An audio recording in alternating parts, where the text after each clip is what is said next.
진짜 믿을 수 없는 일이 결국 벌어지고 말았습니다. 미국 LA를 넘어서 미국 서부를 대표하는 대형 IT 기업 사업가가 전 재산을 버리고 급작스럽게 한국행을 선택했습니다. LA 산불 화재로 79억짜리 집과 직접 운영 중인 340억 상당의 빌딩이 삽시간에 잿더미로 변해버렸죠. 수백 년의 미국 역사를 통틀어서 보더라도 이번 LA 산불은 가히 역대급으로 기록될 만큼 피해가 심각했습니다. 이건 미국 연방정부와 중앙정부조차 도저히 손을 쓸 수 없는 답도 없는 상황입니다. 복구 계획이 언제 완료될지 알 수 없는 상황이라 모두가 피토하는 심정이죠. 그런데 뜬금없는 한국행을 선택한 이 사업가는 이젠 화재라면 치를 떨 만큼 공포스러운데 한국에서 또다시 분란 상황이라며 더 큰 좌절 속에 다시 한번 슬픔에 잠겨 있습니다. 도대체 이 사업가는 한국에서 무슨 일이 벌어졌던 걸까요? 사연 바로 시작합니다. 안녕하세요. 저는 LA에서 대형 IT 기업을 운영하고 있는 사업가 조비드 드웰입니다. LA 내에서도 고급 주거 지역에 살고 있는데 현재 시세로는 약 79억 원 상당의 고급 주택이에요. 바로 이곳에서 제 아내와 두 딸이 저와 함께 살고 있었죠. 그런데 우리 가족의 평화로운 일상은 한순간에 산산조각이 났어요. 끔찍한 재앙이 시작된 것은 새벽 1시쯤이었습니다. 창밖으로 보이는 어두운 밤이 갑자기 붉게 물들어가고 있었죠. 처음에는 멀리서 타오르는 불길이 그저 산불일 뿐이라고 생각했어요. 하지만 강풍이 불길을 계속 밀어내기 시작하면서 이 거대한 불길은 삽시간에 LA를 집어삼켜버렸습니다. 대피 명령이 내려졌을 때는 이미 늦었죠. 불길은 상상을 초월한 속도로 번져나갔기 때문입니다. 소방차들의 사이렌 소리가 거리를 가득 메웠지만 역부족이었습니다. 산불은 마치 살아있는 생명체처럼 집어삼키며 다가왔죠. 우리는 겨우 여권과 중요 서류만 챙겨 대피소로 향했어요. 물론 그때만 해도 이것이 우리 가족 인생의 터닝포인트가 될 줄은 상상조차 몰랐습니다. 대피소에서 지켜본 광경은 충격과 공포 그 자체였습니다. 눈앞에서 활활 타오르고 있는 우리 집은 불과 10분 만에 전소되었어요. 창문을 통해 치솟는 불길이 보였고 지붕이 무너지는 소리가 들렸습니다. 23년간 모은 재산이 순식간에 잿더미로 변해 있었죠. 제 아내는 충격으로 실신했고 두 딸은 공포에 떨며 울음을 그치지 못했어요. 하지만 이것은 시작에 불과했습니다. 매달 700만 원씩 냈던 보험사의 태도는 너무나 냉혹했는데 대형 산불로 인한 피해는 보상 대상이 아니라며 단칼에 거절하더군요. 게다가 정부 지원금은 고작 2달 분량의 임시 숙소 비용뿐이었습니다. 눈앞이 캄캄했습니다. 그리고 평생을 편하게 살아왔던 우리 가족은 너무나 지저분한 임시대피소에서 일주일을 보내야 했죠. 매일 밤 비좁은 간이 침대에서 잠을 청하며 앞으로의 삶을 고민했어요. 아무리 재산을 모아왔어도 어차피 이렇게 된 이상 우리의 희망을 앗아갔습니다. 임시 숙소로 옮긴 후에도 상황은 나아지지 않았죠. 은행은 순식간에 무일푼이 된 우리에게 대출을 거부했어요. 저는 은행만 수십 군데를 찾아다녔지만 돌아오는 건 결국 거부뿐이었습니다. 어쩔 수 없이 친척들과 친구들에게 연락했지만 이들 역시 실질적인 도움은 없었습니다. 오히려 돈을 빌려달라는 저의 말에 모두가 외면하기 일쑤였죠. 저는 매일 밤 악몽에 시달렸습니다. 불타는 집의 모습이 눈앞에 아른거리기도 하고 너무 힘들었습니다. 그리고 제 딸들은 학교를 옮겨야 했고 친구들과 이별해야 했습니다. 그런데 절망적인 상황에서 한 줄기 빛이 떠올랐습니다. 그건 바로 한국지사로의 장기 프로젝트가 예정되어 있다는 일정이었어요. 어차피 LA에서 살기도 힘든데 다시 재도약을 위해 한국행을 결정하기까지는 단 하루도 걸리지 않았습니다. LA에서 재개하기 위해선 최소 10년 이상 필요했죠. 이젠 당장의 생활비도 감당하기 어려운 상황에서 LA에서의 삶은 더 이상 불가능한 도전이었어요. 우리는 마지막 남은 현금과 주식을 모두 정리했습니다. 짐을 정리하는 과정은 또 다른 고통이었죠. 짐은 고작 캐리어 2개가 전부였기 때문이에요. 20년 넘게 살아온 내 집에서 챙기고 챙긴 게 겨우 이것뿐이라니 가슴이 너무 먹먹했습니다. 평생 모았던 수많은 물건과 재산들이 하루아침에 잿더미로 변했다는 게 여전히 실감이 나질 않았거든요. 제 아내가 그토록 소중히 간직했던 결혼식 앨범도 우리 두 딸들의 유치원 졸업식 사진들도 모두 타버리고 없었습니다. 하지만 더 큰 충격이 기다리고 있었죠. 출국 전날 LA 소방서는 폭탄과 같은 소식을 전했어요. 우리 집이 있던 지역이 산사태 위험구역으로 지정되어 최소 7년간 재건축이 불가능하다는 것이었습니다. 이때 저는 정말 마음이 떠났고 빨리 한국을 가야겠다는 생각뿐이었습니다. 드디어 한국행을 위해 우리 가족은 비행기를 탔습니다. 15시간의 비행은 지옥 같은 LA에서 벗어나는 탈출구였죠. 비행기 안에서 저는 필사적으로 계획을 세웠어요. 한국에서의 프로젝트를 반드시 성공시켜야 했고 최소한 1년 안에는 안정적인 거처를 마련해야 했습니다. 우리 가족을 위해서 말이죠. 그런데 문득 미국 동료들의 말이 떠올랐습니다. 한국의 뛰어난 기술력, 안전한 사회 시스템, 효율적인 공공서비스에 대한 이야기들이었는데 그것이 새로운 희망이 되리라는 꿈을 안고 한국 땅을 밟았습니다. 드디어 인천공항에 도착했죠. 인천공항에서 수화물을 찾고 나오는 순간부터 한국의 놀라운 시스템을 경험하기 시작했습니다. LA에서는 상상도 할 수 없었던 일이죠. 수화물이 벨트에 나오는 순간부터 카트에 실어주는 친절한 공항 직원들의 모습에 아내는 연신 감탄사를 내뱉었어요. 선진국이라는 우리 미국의 공항에서는 도저히 찾아볼 수 없는 광경이었기 때문이에요. 15시간의 긴 비행으로 지친 가족들을 위해 저는 미리 인터넷에서 찾아둔 남산 근처의 유명한 남산 돈가스 전문점으로 향했습니다. LA에서는 한 식당이 있어도 가격이 터무니없이 비싸고 맛도 실망스러웠어요. 택시 기사님은 우리가 외국인이라는 걸 알고는 친절하게 이것저것 설명해 주셨습니다. 미국에서는 상상도 할 수 없는 친절이었죠. 돈가스 가게에 들어서는 순간 깜짝 놀랐어요. 식당 내부는 깨끗하게 정돈되어 있었고 직원들은 밝은 미소로 우리를 맞이했습니다. LA의 한식당들은 대부분 어둡고 좁았는데 이곳은 달랐죠. 창가 자리에 앉아 남산타워가 보였어요. 아이들은 환호성을 질렀습니다. 메뉴판을 받아들고 우리 가족은 또 한 번 놀라움을 금치 못했죠. LA에서는 이런 고급 돈가스를 먹으려면 최소 $100는 내야 했는데 이곳은 그 가격의 10분의 1도 안 되는 금액이었어요. 게다가 LA에서는 상상도 할 수 없는 풍성한 반찬들이 기본으로 제공된다는 사실에 아내는 연신 고개를 절레절레 흔들었습니다. 주문한 돈가스가 나왔을 때 우리 가족의 눈이 동그래졌죠. 접시 크기만한 돈가스는 보기만 해도 식욕을 자극했어요. LA에서 먹던 돈가스의 2배는 되는 크기였습니다. 노릇노릇하게 튀겨진 돈가스의 겉면은 바삭했고 속살은 믿을 수 없을 만큼 부드러웠죠. 소스도 LA의 그것과는 차원이 달랐어요. 특히 감동적인 것은 반찬이었습니다. LA에서는 상상도 할 수 없는 다양한 종류의 반찬들이 정갈하게 놓여 있었죠. 신선한 채소 샐러드부터 따뜻한 미역국까지 모든 것이 완벽했어요. 심지어 김치까지 무료로 리필해주는 것에 아내는 눈물을 글썽였습니다. LA에서는 김치 한 종지에 $5씩 추가 요금을 내야 했던 것을 생각하면 그야말로 천국이었죠. 저녁 식사를 마치고 우리 가족은 한강공원으로 향했습니다. LA의 그리피스 공원이나 엘리시안 파크를 떠올리며 별다른 기대 없이 택시에 올랐죠. 하지만 한강공원에 도착하는 순간 우리 가족은 할리우드 영화에 온 듯한 착각을 느꼈어요. 눈앞에 펼쳐진 광경은 상상을 초월했습니다. LA의 공원은 해가 지면 마약 거래상과 노숙자들의 천국으로 변하곤 했죠. 밤이 되면 경찰차가 순찰을 돌아도 늘 불안했어요. 하지만 한강공원은 달랐습니다. 밤 10시가 넘은 시간인데도 조명이 환하게 켜진 자전거 도로와 산책로에는 사람들의 발길이 끊이지 않았죠.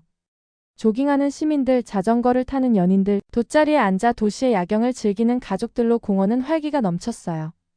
특히 놀라웠던 것은 공원의 청결 상태였습니다. LA의 공원은 쓰레기통이 넘쳐나고 잔디는 관리되지 않은 채 방치되어 있었죠. 하지만 한강공원은 마치 호텔 정원처럼 깔끔했어요. 잔디는 균일한 높이로 깎여 있었고 쓰레기통은 정기적으로 비워져 넘치는 법이 없었습니다. 우리 가족이 돗자리를 펴고 앉아 야경을 감상하고 있을 때였죠. 옆자리의 젊은 커플이 스마트폰으로 무언가를 주문하는 모습이 눈에 들어왔어요. 호기심에 지켜보니 치킨과 맥주를 배달 주문하는 것이었습니다. LA에서는 상상도 할 수 없는 광경이었죠. 공원에서 배달 음식을 주문한다는 것 자체가 말이 안 되는 일이었으니까요. 저도 용기를 내어 배달 앱을 설치 후에 처음으로 앱을 열었습니다.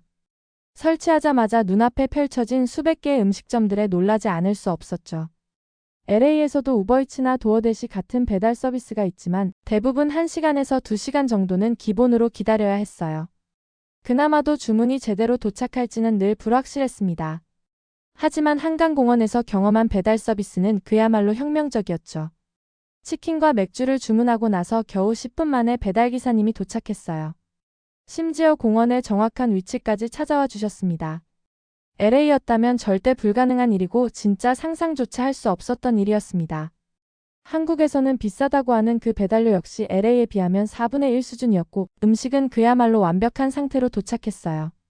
한강의 야경을 배경으로 치맥을 즐기며 우리 가족은 이런 선진화된 시스템에 감탄을 금치 못했습니다. 특히 배달앱의 결제 시스템은 혁신 그 자체라서 이때 받았던 충격은 정말 잊혀지질 않습니다. 사실 LA에서는 배달기사에게 현금으로 팁을 주거나 카드 결제 시 일일이 서명을 해야 했는데 이곳은 앱 하나로 모든 것이 해결된다는 게 정말 놀라웠어요. 심지어 실시간으로 배달기사님의 위치까지 확인할 수 있었습니다. 아이들은 한강공원의 놀이시설에서 신나게 뛰어놀았죠. LA의 공원 놀이터는 대부분 낡고 위험해서 저녁에는 감히 가까이 가지도 못했는데 이곳은 달랐어요. 밝은 조명 아래에서 많은 아이들이 안전하게 놀고 있었고 곳곳에 비상벨과 안전요원이 배치되어 있었습니다. 강변을 따라 산책하면서 우리는 서울의 발전된 모습을 실감했죠. 자전거 전용 도로는 LA의 그것과는 비교도 할 수 없을 만큼 잘 정비되어 있었고 곳곳에 설치된 공공 화장실은 호텔 화장실처럼 깨끗했어요.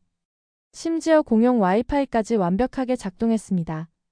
밤이 깊어갈수록 한강공원의 매력은 더욱 깊어졌죠.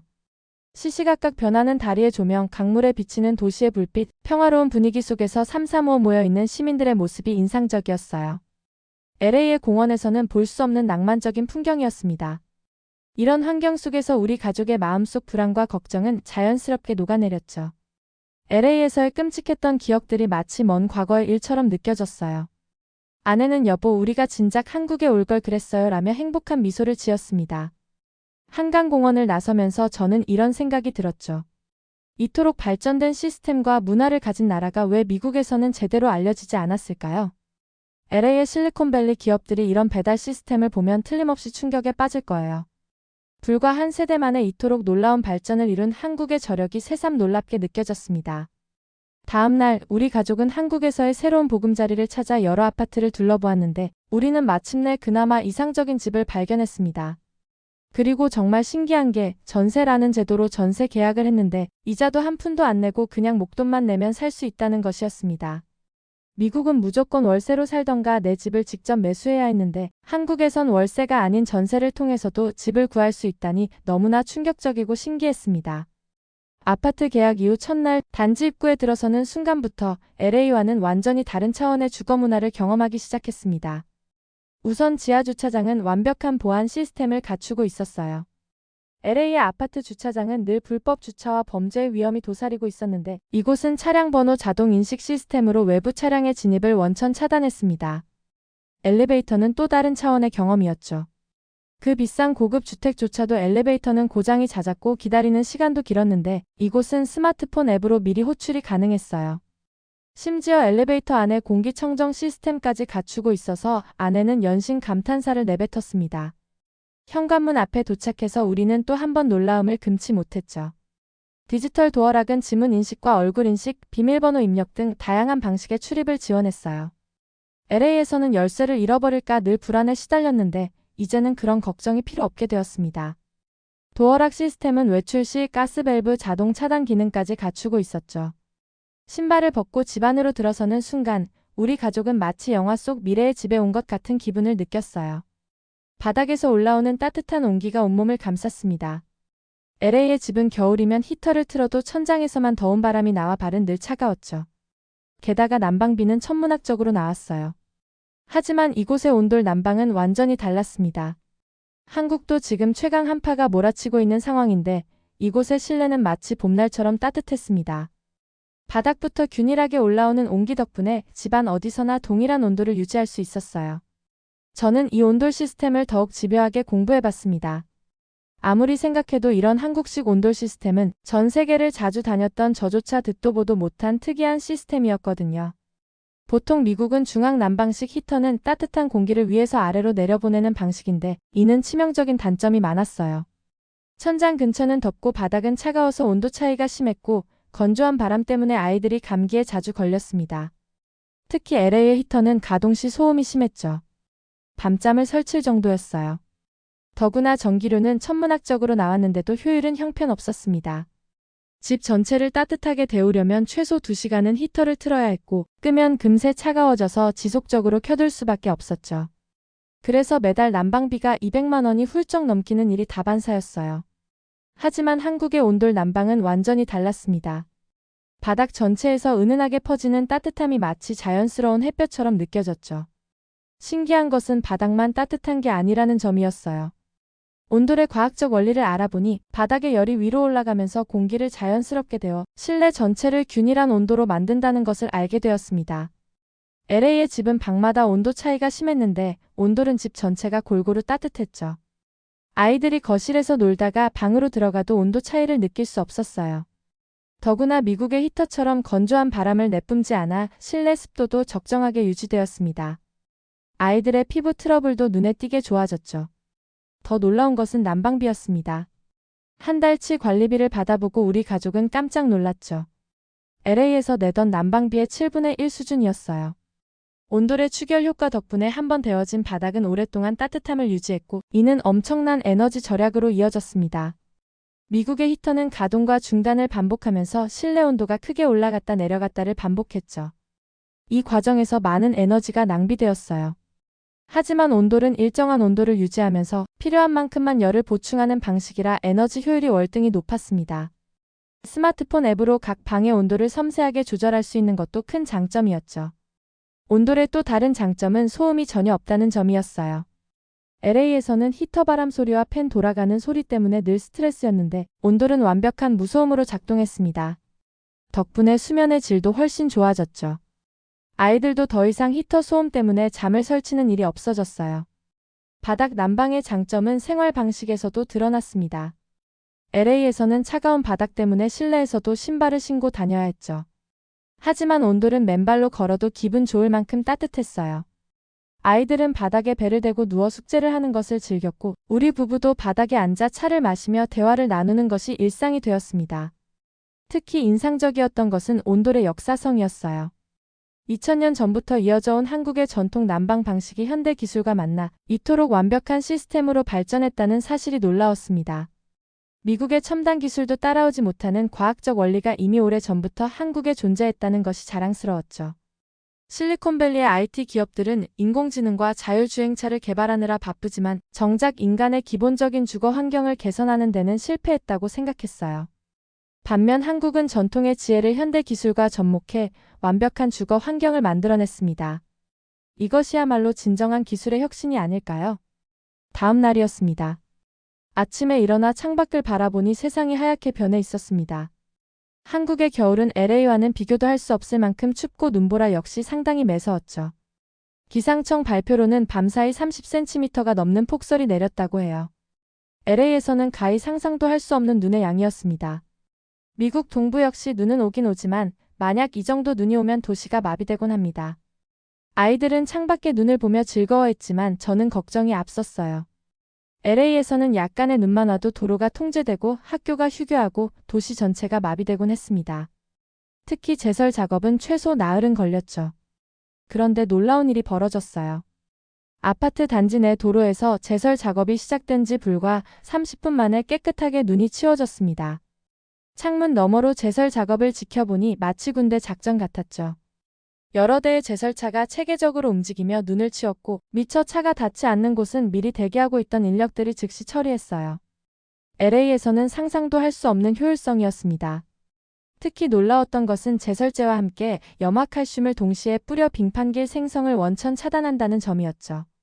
아파트 단지를 벗어나 큰 길로 나가보니 더욱 놀라운 광경이 펼쳐졌어요. 출근 시간대임에도 도로는 이미 깨끗하게 정비되어 있었고 차들은 평소와 다름없이 운행하고 있었습니다. LA였다면 이런 폭설이 내린 날은 아예 출근을 포기하거나 수시간의 지옥 같은 교통체증을 각오해야 했을 텐데 말이죠. 인도의 눈도 깨끗이 치워져 있었어요.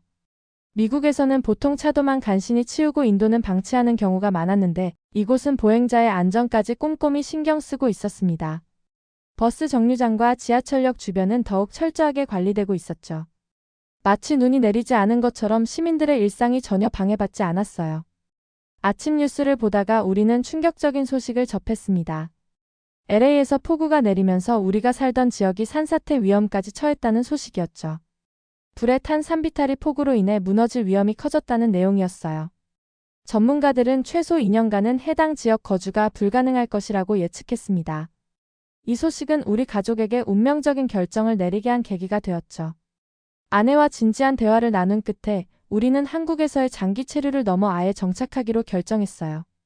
처음에는 낯설게만 느껴졌던 이곳이 이제는 오히려 더 안전하고 편안하게 느껴졌기 때문입니다. 한국에서 보낸 짧은 시간 동안 우리가 경험한 것들은 놀라움의 연속이었죠. 이제 우리 가족의 새로운 삶이 시작됩니다. LA의 재난은 우리에게 큰 상처를 남겼지만 그것이 오히려 우리를 더 발전된 곳으로 인도한 계기가 되었죠. 한국이라는 나라의 우수성을 직접 경험하면서 우리는 이곳에서의 새로운 시작이 최선의 선택이었음을 확신하게 되었습니다. 여러분 오늘 사연은 어떠셨나요? 저는 정말 한국이 너무나 자랑스러웠습니다. 그럼 오늘 사연은 여기서 마무리하고 다음에 다시 좋은 사연 들고 찾아오겠습니다. 감사합니다.